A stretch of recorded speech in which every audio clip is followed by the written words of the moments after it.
मराठी हास्य कलाकार सागर कारंडे हा सायबर चोरट्यांकडून 61 लाखांची त्याची फसवणूक झालेली आहे। या प्रकरणी 3 अज्ञात व्यक्तींच्या विरोधात मुंबई सायबर पोलिसांकडून गुन्हा दाखल करण्यात आलेला आहे। इंस्टाग्रामवर लाईक्सच्या बदल्यात 150 रुपयांचा आमिष दाखवून फसवणूक करण्यात आली।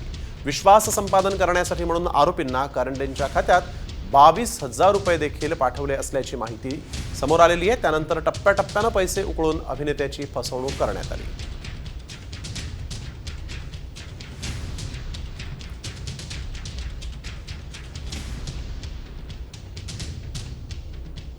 इंस्टाग्रामवर लाईकच्या बदल्यात 150 रुपयांचा आमिष, 10 वेळेस 11,000 मिळाले। लाईकसाठी अधिक पैसे गुंतवण्याची मागणी करण्यात आली।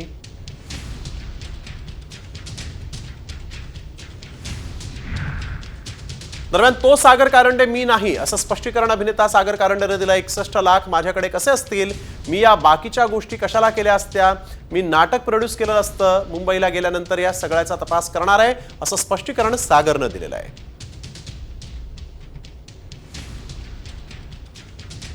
गुन्हा दाखल झाला आहे असं सायबर क्राईम मध्ये असू देत ना। मग सागर कारंडे एकच नाही आहे, खूप आहेत।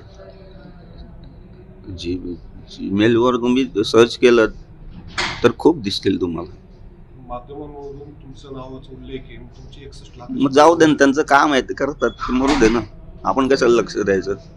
न्यूज फेक असं आपलं म्हणणं। हां, असं कुठले आपल्या बाबत फ्रॉड किंवा नाही। झालेलं